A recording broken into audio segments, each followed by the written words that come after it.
any time that we have resistance, we have heat. Now, if you were to touch this resistor, it's actually warm. Now, you say, what does this mean to me? Well, when we're doing our installs, think of this resistor as any rust that's built up on the body. This resistor takes the place of the lack of metal-to-metal contact where the panels are bonded together. It takes the place of a loose connection or a too small wire. So if the circuit is ran improperly and the conductor size is too small, this represents that as well. So to check voltage drops, all we have to do in the system, whether it's installed or not, we go from the front, the power supply, and we measure across the load.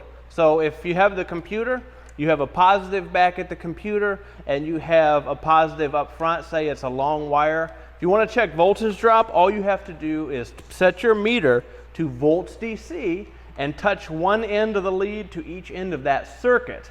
The number displayed upon the screen will be your voltage drop. Now that only works if the circuit is powered on and actually functioning. If the circuit doesn't work, the voltage drop can help you find the problem, but you're not going to know how much you lose in that given point of the circuit.